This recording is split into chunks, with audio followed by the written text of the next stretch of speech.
इस सभागृह में अपने उत्साह सहित उपस्थित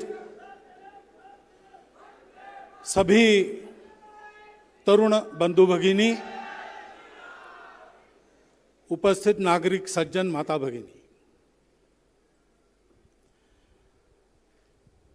ऐसा ही भाषण बहुत साल पहले मैंने एक बार दिया था। उसका प्रारंभ जिस वाक्य से किया था, उसी वाक्य से इस भाषण का भी मैं प्रारंभ करता हूं।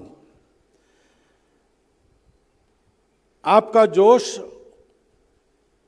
बहुत प्रेरक है, लेकिन मैं यहां होश की बात करने के लिए आया हूं।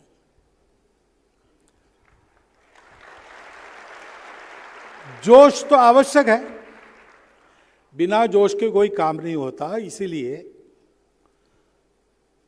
तरुणों को कहा जाता है कि तरुण सारे काम करते हैं, क्योंकि तरुणाई जोश का दूसरा नाम है। जोश तरुणाई का दूसरा नाम है। परंतु जोश को दिशा चाहिए, और जोश क्षणिक होता है। चाहे जब उसको बुलाकर उससे काम करवा लेने का काम होश करता है। और इसलिए आज अपने स्वतंत्रता के इस अमृत महोत्सव के वर्ष में 14 अगस्त को हम लोग यहां बैठे हैं, और हमने ये नाम दिया है कि 2047 की हमारी विजन क्या है और हमारी एक्शन क्या हो। तो इसमें कोई दो राय नहीं कि उस विजन और एक्शन के लिए ताकत और उत्साह चाहिए, जोश और हिम्मत चाहिए, परंतु उसके साथ साथ उसकी एक दिशा चाहिए। और उस दिशा को समझने के लिए होश के साथ विचार करना पड़ता है। हमको 2047 में भारत को बड़ा करना है। अब अपने आप को बड़ा करना है तो भी बहुत सारे परिश्रम करने पड़ते हैं। यहां तो पूरा देश खड़ा करना है, तो क्या क्या करना पड़ेगा। हमारे सामने वो सारा इतिहास एक नृत्य के द्वारा प्रस्तुत किया गया। वो जो कहानी है देश को बड़ा करने की, वो हमेशा खून से, पसीने से, आंसुओं से लिखी जाती है। नारे तो उस पर बाद में लगते हैं। पता नहीं उस समय नारे लगे कि नहीं। और इतना तो पता है कि वंदे मातरम के नारे लगे तो अंडमान में जाना पड़ा काले पानी की सजा भुगतने के लिए। नुकसान उठाना पड़ता है। हम अगर ये संकल्प लेना चाहते हैं तो हमको पता है कि इसके पहले 75 वर्ष ही नहीं,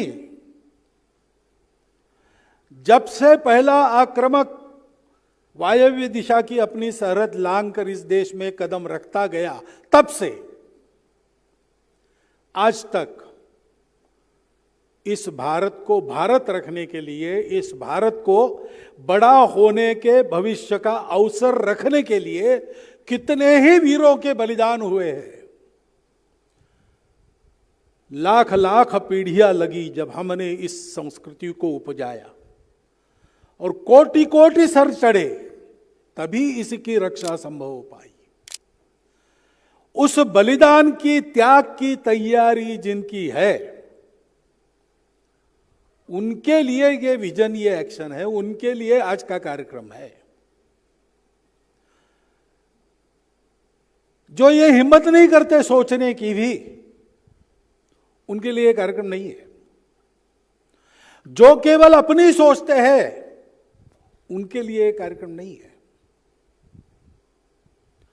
जो चाहते हैं मुझे तोड़ लेना वनमाली, देना उस पथ पर फेंक, मातृभूमि पर शीश चढ़ाने जिस पर बढ़ते वीर अनेक, ऐसी उमंग जिनके मन में है, उनके लिए कार्यक्रम है। हमको ये विचार करना होगा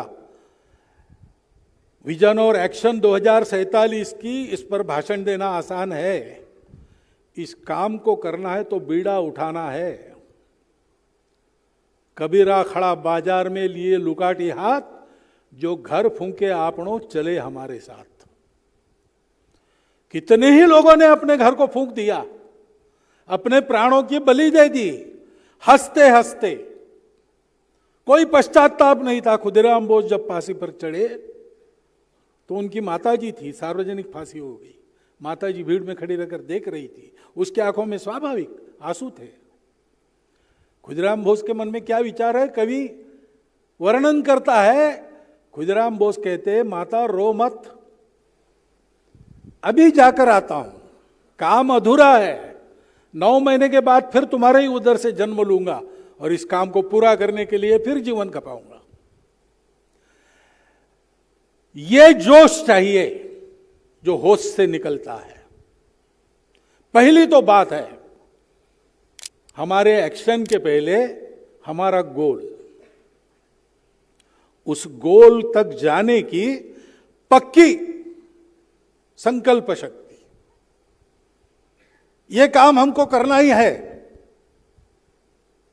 तेरा वैभव अमर रहे मां, हम दिन चार रहे न रहे। ये अपने जीवन का मंत्र बना लेंगे तो विजन और एक्शन दोनों स्पष्ट हो जाएगा। भारत को हमको बड़ा करना है। यानी क्या बड़ा करना है? कई बार लोग कहते हैं भारत को बड़ा करना है, देखो अमेरिका में कैसा है। भारत को बड़ा करना है, देखो चाइना कहां तक पहुंचा। भारत को महाशक्ति बनाना है। भारत को भारत के नाते बड़ा बनाना है। अमेरिका ने क्या किया? अमेरिका बड़ा तो बना है, बलाढ्य है, संपन्न है, ज्ञान विज्ञान के क्षेत्र में आगे है, लेकिन सारी दुनिया पर अपनी व्यवस्था लादने का डंडा चलाता है, क्योंकि अपनी छोटी सी जनसंख्या के लिए उसको बहुत सारे संसाधन चाहिए।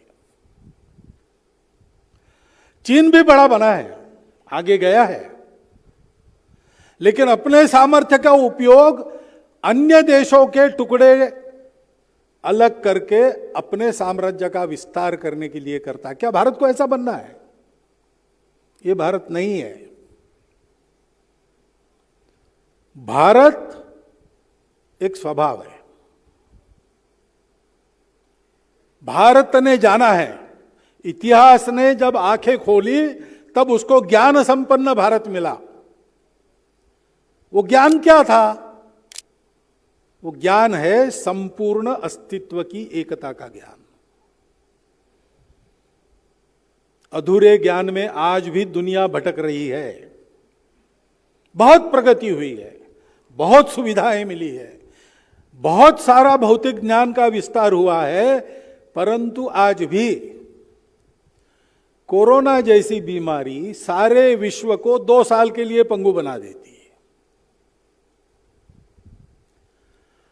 और उस महाआपदा में सबसे आगे कौन रहता है? सबसे ठीक कौन रहता है? भारत रहता है। क्यों रहता है? क्योंकि अधूरी दृष्टि जो प्रचलित है, उसके पास जोड़ने वाले तत्व का ज्ञान नहीं। भारत के प्राचीन पूर्वजों ने वो ज्ञान प्राप्त किया। उन्होंने ये जाना जो आज का प्रगत विज्ञान कहता है, एवरीथिंग इज रिलेटेड। सारा विश्व एक से निपजा है और एक से एक के कारण हम सबका संबंध है। हम दिखते अलग अलग है, बरतते अलग अलग है, खाते पीते अलग अलग है, पूजा अलग अलग करते हैं, सब प्रकार की बातें अलग अलग है। सृष्टि में विविध रंग रूप है, परंतु ये सारे एक स्तर तक भासमान रहते हैं। वास्तविकता, एब्सोल्यूट रियलिटी क्या है? Unity of the existence. उसको देखते हुए सारा व्यवहार करना चाहिए, तो भौतिक जीवन भी सुखी होगा और मृत्यु को लांघकर हम लोग अमर हो जाएंगे। ये अगर मुझे पता है और मैं मानता हूं इस विश्व की एकता को, तो सारे विश्व को ये ज्ञान देने के लिए मेरा जन्म है। इसके प्रकाश में ये जीवन विद्या देने के लिए मेरा जन्म है। एतद् देश प्रसूतस्य सकाशादग्र जन्मनाथ स्वम स्वम चरित्रम शिक्षेरन पृथिव्याम सर्वमानवा। और इसलिए आज भी सृष्टि की इन विविधताओं को आपस के कलह में न उलझाते हुए सबको साथ लेकर कैसे चलना, सबको साथ लेकर आगे कैसे बढ़ना, इसको अगर दुनिया को किसी से सीखना है तो दुनिया कहती कि हम इसको भारत से सीखें। डायवर्सिटी का मैनेजमेंट कैसा करता है, भारत से सीखें।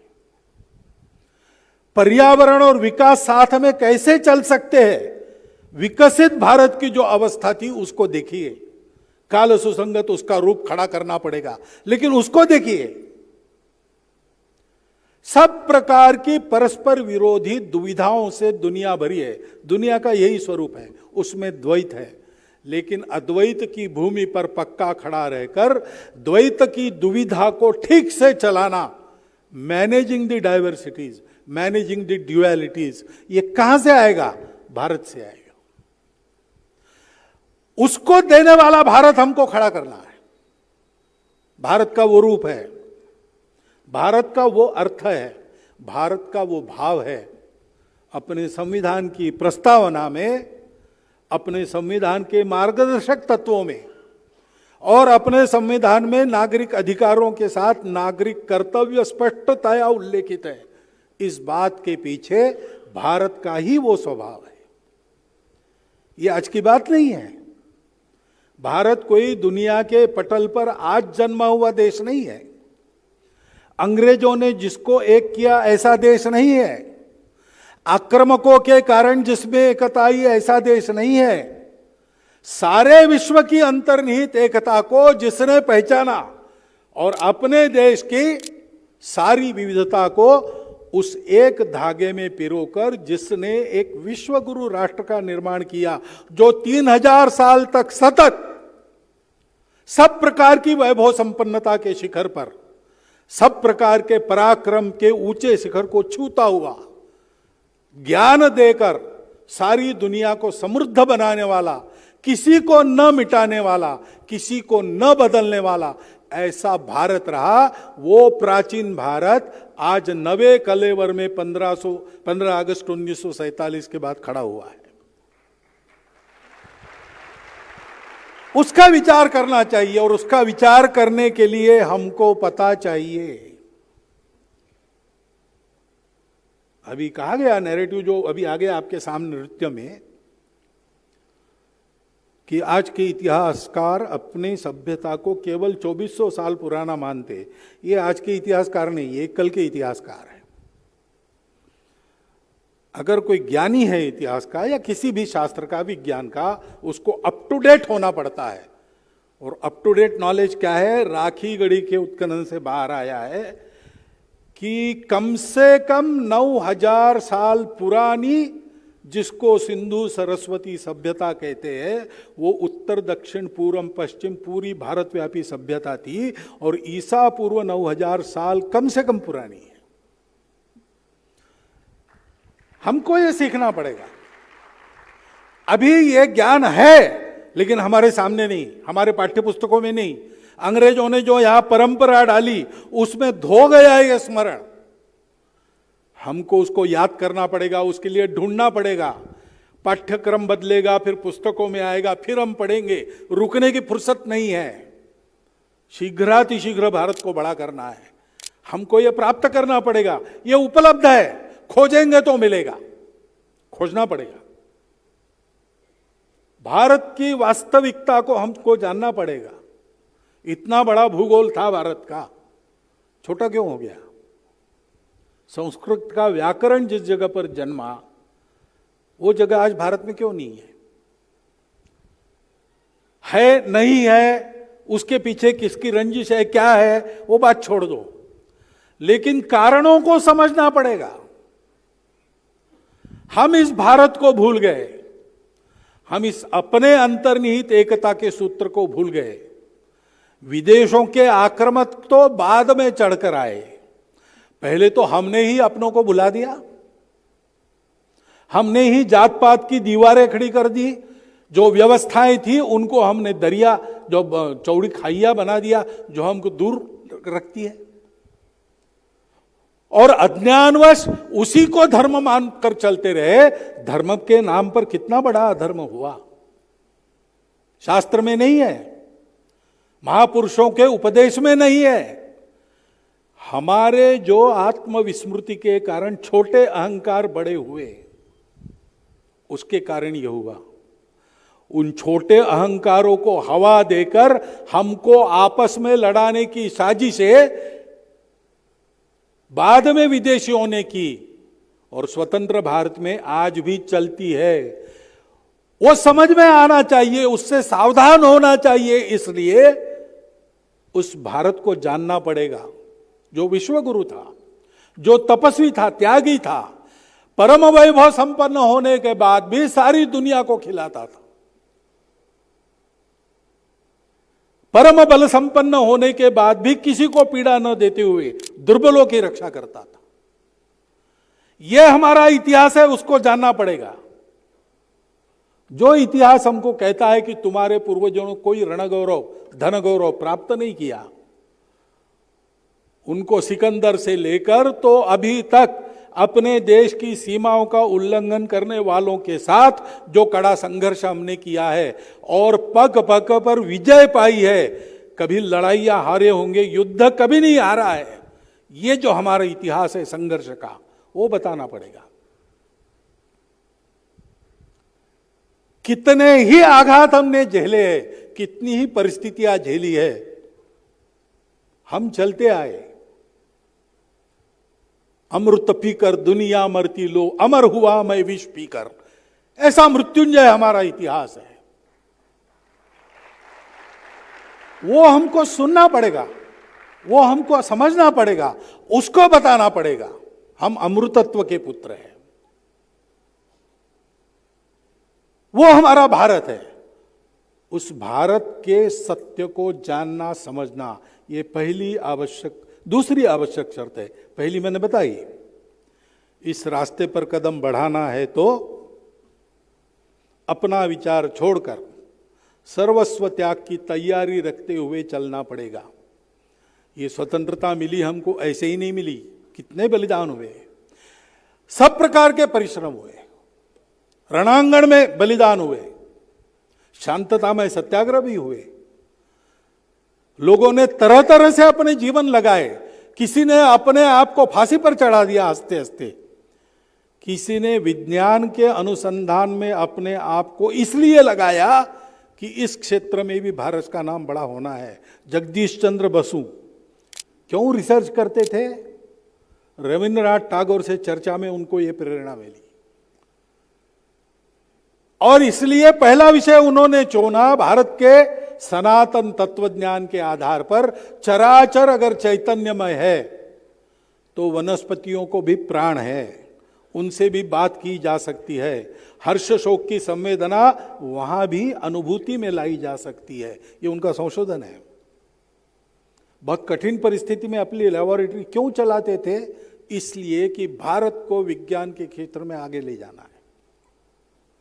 प्रसिद्ध बंगाल केमिकल्स क्यों चला है? वो कोई किसी को केमिकल्स का व्यापार करना था इसलिए नहीं चला। इस क्षेत्र में भी भारत को आगे जाना है। अपनी बनाई हुई सबसे अच्छी तिजोरी केवल मैं भारतीय हूं इसलिए नकारी गई। गोरा आदमी, उसने अपने आदमी को आगे बढ़ाया।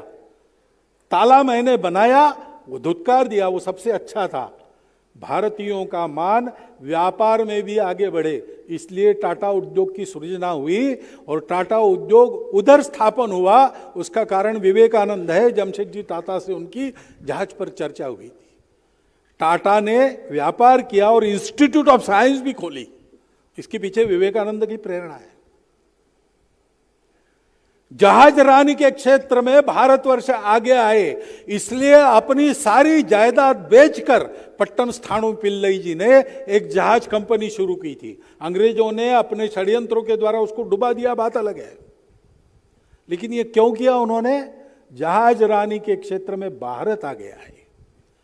कितने ही प्रकार से लोगों ने जीवन जिया है। जो जो कुछ करता था, कर सकता था, अधिकतम करके उसने देश के लिए समर्पित कर दिया। मरने वाले भी देश के लिए मरे, जीने वाले भी देश के लिए जिए। किसी को पहाड़ उठाने का सामर्थ्य था, उसने पहाड़ उठा लिया। किसी को रेती के छोटे छोटे कण डालने का ही सामर्थ्य था, उसने पूरी ताकत से सारी रेत के कण वहीं डाले, देश के भवन के निर्माण के। इस वृत्ति से आगे बढ़ना, ये पहली बात है, ध्यान रखिए। आज हम उन शहीदों के गीत गाते हैं, आज हम उनके नाम आए तो नारे देते, तालियां बजाते। उनकी ये अपेक्षा नहीं थी, उनको ये पता नहीं था। 1857 के वीरों को पराजित होते, मिट्टी में मिलते, गोरे सोजरों को नष्ट करके स्वयं नष्ट होने वाले झांसी की रानी को यह पता नहीं था कि एक दिन भारत स्वतंत्र होगा और उस स्वतंत्रता की नायिकाओं में मैं एक होंगी। वो आकांक्षा नहीं थी उनकी, उनकी तो एक ही बात थी, इस देश के लिए हमको समर्पित हो जाना है। आज वो ग्लैमर दिखता है, इन जीवनों की वो जो दीप्ति है, वो आज हम देख पाते हैं। उस समय उनको उपेक्षा मिली थी, उस समय उनको सहायता नहीं मिली थी, उस समय कितनों को अकेला मरना पड़ा, कितने बर्बाद हो गए। नाम जो जानते हैं हम, उससे कम से कम 50 गुना अधिक नाम जिनको हम नहीं जानते, ऐसे लोग हैं। अज्ञात क्रांतिकारकों के सुदूर जंगलों में किसी को पता न चले, ऐसे अंत्य संस्कार करने पड़े। इस जीवन को हंसते हंसते वर्ण करने की हिम्मत जिनकी है, वो ये कर सकते हैं। और उस हिम्मत के साथ जानकारी चाहिए, भारत क्या है। भारत संपूर्ण विश्व को सबको जोड़ने का मंत्र देने वाला भारत है। भारत सारे विश्व को अहिंसा सिखाता है, उसी समय विश्व की सारी हिंसा का दमन करने का बाहुबल अपने बाहुबल में रखता है। वो क्षमा कर सकता है, वो सजा भी दे सकता है। इस प्रकार का सामर्थ्य उसके पास शक्ति है, लेकिन वो शक्ति को धारण कर सकता है, तभी उसके पास है। गंगा उतरी भारत में शिव जी के मस्तक पर, क्योंकि अन्य कोई धारण करने वाला नहीं था। विश्व की शक्तियों को धारण करके देशों ने क्या क्या अत्याचार किए, आधुनिक इतिहास में हम देख सकते हैं। शक्ति का अवतरण जर्मनी में हुआ, हिटलर पैदा हुआ। शक्ति का अवतरण अमेरिका में हुआ, हिरोशिमा नागासाकी बेचिराग हो गए। शक्ति का अवतरण चीन में थोड़ा हो गया, तो दुनिया में क्या क्या हो रहा है हम देख लेंगे। भारत को शक्ति मिली, भारत ने क्या किया? भारत ने उस शक्ति का उपयोग विश्व के लिए विष पीकर विश्व को बचाने का काम करने में किया।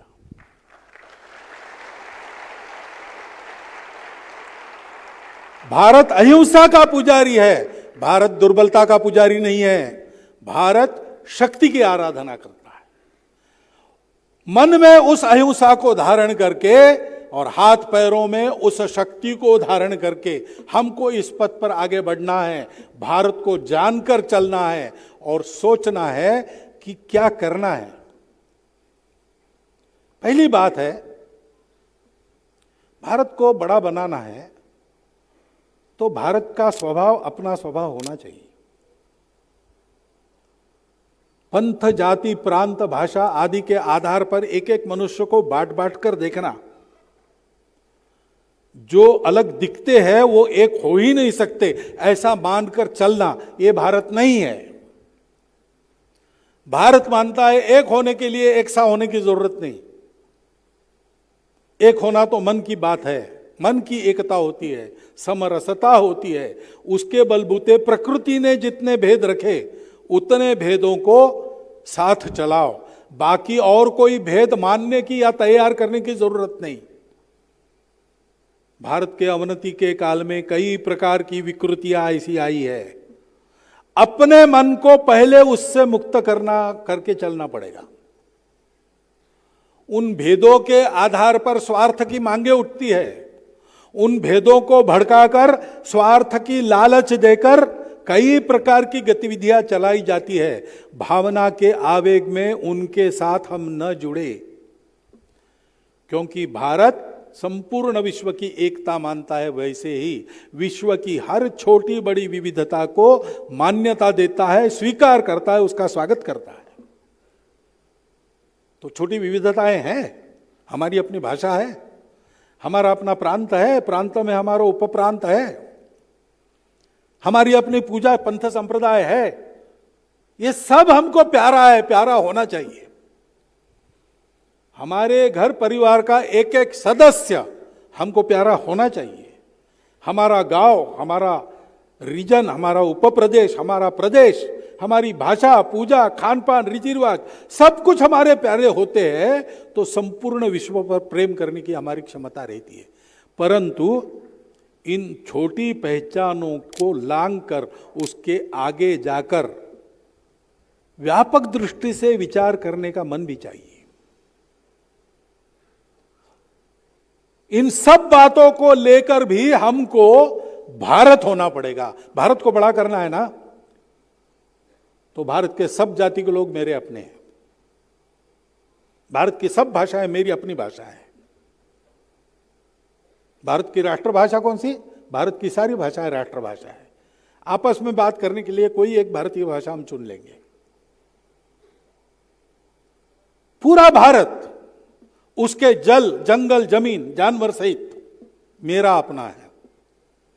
हो सकता है आज कोई मेरे पास नहीं है, कल मेरे पास आ जाएगा। इस अपनत्व के भरोसे आ जाएगा। उस अपनत्व को किसी शक्ति के संबल की आवश्यकता है, तो वो शक्ति मेरे पास है।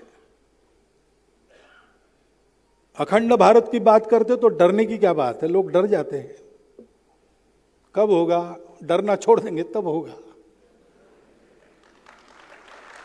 भाई जो था वो होने में क्या दिक्कत है? होगा। परंतु हमको उस भारत को बनकर सपना देखना पड़ेगा। अगर हम भारत की दृष्टि से विचार नहीं करते तो 10,000 साल से भारत में खेती चली, जमीन नहीं बिगड़ी भारत की।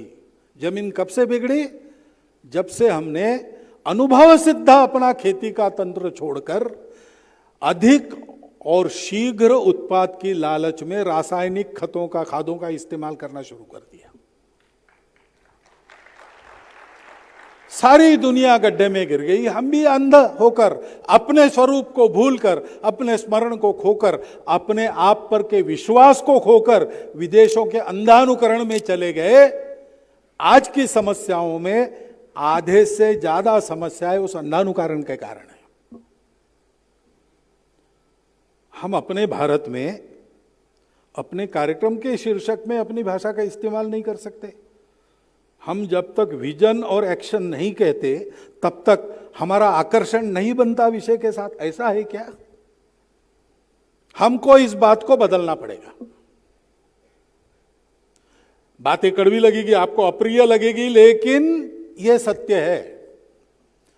इससे मुख मोड़ के काम नहीं चलेगा। इस सत्य को स्वीकार करके हमको भारत बनना पड़ेगा।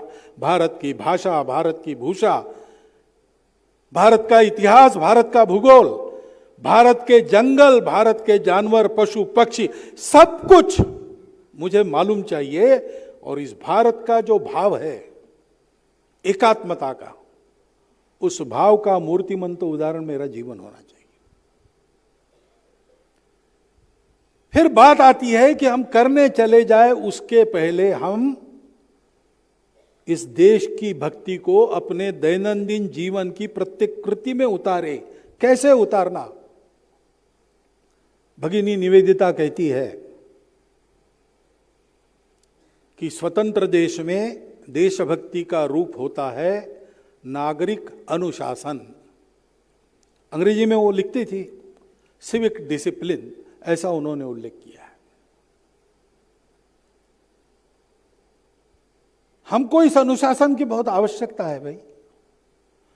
जिस देश के धर्म के 4 पैरों में एक है शुचिता, अंतर्बाह्य स्वच्छता, वहां स्वच्छता के अभियान चलाने पड़ते हैं।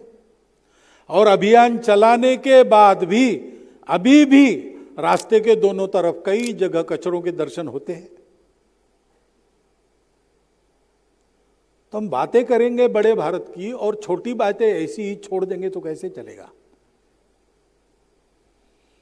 धर्म प्राण भारत की बात करेंगे, सत्य जिसका धर्म है, करुणा जिसका, सत्य जिसका अंग है, करुणा जिसका अंग है, शुचिता अंग है और तपस्या अंग है। हम ऐसी अस्वच्छता देखेंगे क्योंकि उस कचरे को जमा करके योग्य जगह डालने में ज्यादा परिश्रम लगता है। फेंक दिया बाजू में तो एक ना एक दिन कारपोरेशन उठा के ले ही जाएगा।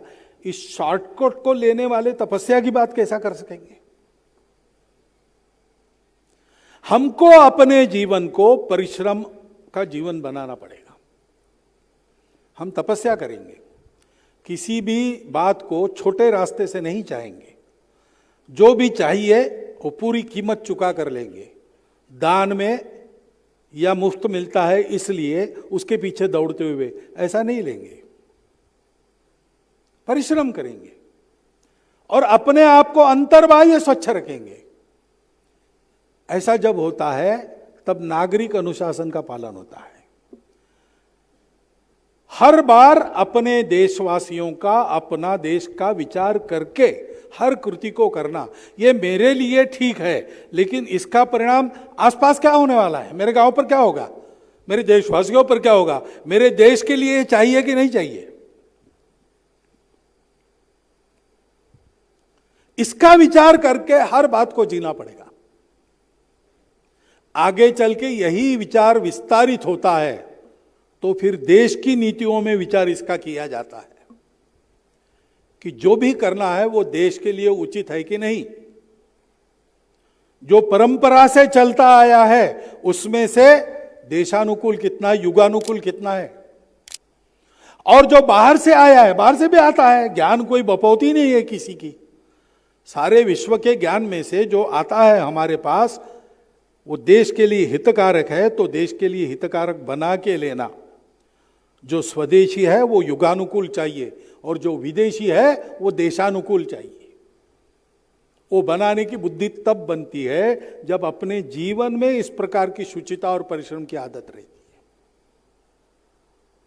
नागरिक नियमों का पालन, समस्याएं होती है, उसके लिए गुहार लगानी पड़ती है, लेकिन बसेस क्यों जलाना।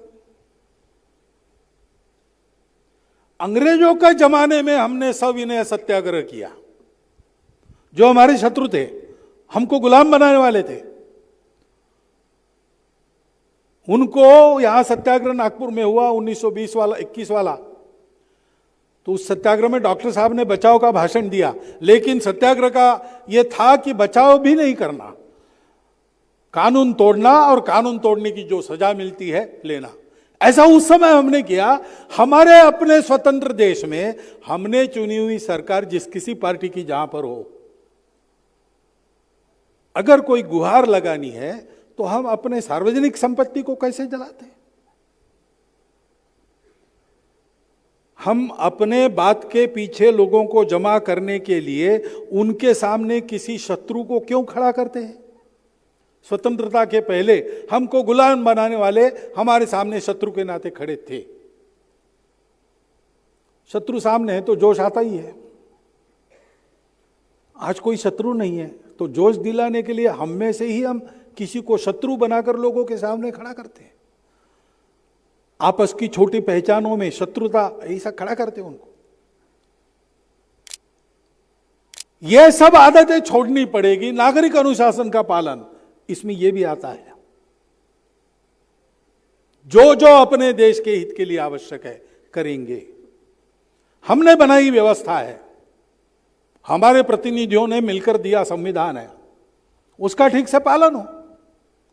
वो संविधान इतना उदार है कि अगर हमको लगता है उसमें कुछ बदलना है तो उसी में व्यवस्था है, जिनको करना है वहां का पालन करेंगे। लेकिन संविधान जो कुछ है, आज की तारीख में जो कानून बना है, जो अनुशासन बना है, हम उसका श्रद्धापूर्वक पालन करेंगे। ऐसा जीवन बनाना पड़ेगा।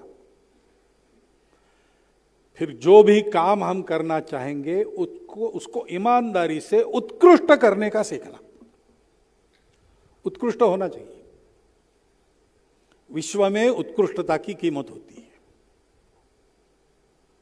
कितना ही हमको गुलाम किया गया, कितना ही हमको अपमानित किया गया, हमारे अपने मन में हमारे पूर्वजों के प्रति हीन भावना भरने का काम हुआ।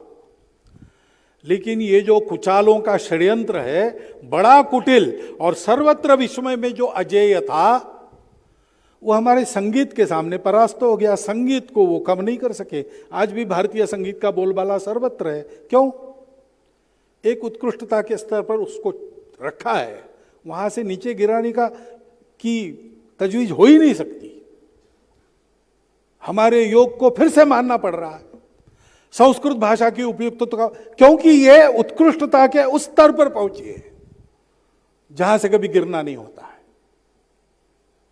हमको अपने हर काम को मन लगाकर उत्कृष्ट करना सीखना होगा।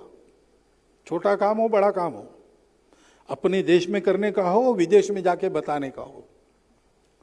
ऐसा कहते हैं कि तिलक जी को उनके पुत्र ने पत्र लिखा कि आप गणित के विद्वान हैं, इसलिए आप चाहते हो मुझे गणित में ही आगे बढ़ना चाहिए, लेकिन मुझे गणित में तो बिल्कुल रुचि नहीं, आप क्यों थोप रहे हो मेरे पर? अगर मुझे जूता सिलाने का काम अच्छा लगता है तो मुझे वही करने देना चाहिए, आप ये क्यों नहीं करते? तो तिलक जी ने उसको उत्तर दिया कि तुम्हारी बात सही है, तुमको जो अच्छा लगता है वही करना चाहिए तुमने। तुमको जूता सिलाने का काम है, तुम करो। मेरा कहना इतना ही है कि जूता सिलना सीखो तो ऐसा सीखो कि पूना शहर में लोग कहें कि अगर जूता सिला कर लेना है तो तिलक जी के लड़के के पास से ही लेना है। काम छोटा बड़ा नहीं होता, काम छोटा बड़ा नहीं होता है। प्रत्यक्ष निर्गुण निराकार भगवान को सगुण साकार बनाकर अपने हुक्म से सामने नचाने वाले संत कितने ही काम करने वाले होते थे। कोई कुम्हार थे, कोई नाई थे, कोई तो जिनको दुर्भाग्य से अस्पृश्य कहा गया ऐसे थे, कोई बाग बगीचे का काम करने वाले थे। और सब कोई विद्वान दशग्रंथी ब्राह्मण नहीं थे, वो तो बहुत थोड़े थे। अपने काम को ठीक करना, योग कर्म सुकौशलम, इस संदेश का आचरण करते हैं तो अपने अपने कर्म योग से भी सर्वोच्च श्रेष्ठ तत्व को पाया जा सकता है। यह भारत का संदेश है।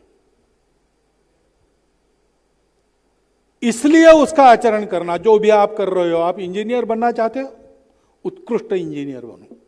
डॉक्टर बनना चाहते हो, उत्कृष्ट डॉक्टर बनो। लेकिन कर्म की कुशलता में केवल कर्म उत्कृष्ट करना नहीं होता, कुशलता का एक अर्थ है। जैसे गीता में योग कर्म सुकौशलम कहा है, वैसे तथागत ने कुशलस्स उपसंपदा ऐसा कहा है। कर्म करते हैं अपना पेट पालने के लिए, आजीविका प्राप्त करने के लिए, उपसंपदा के लिए।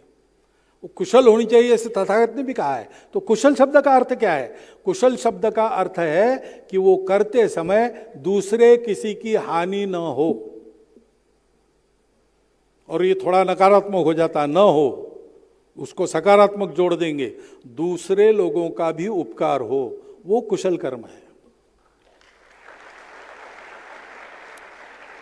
तो हम उत्कृष्ट डॉक्टर बनेंगे।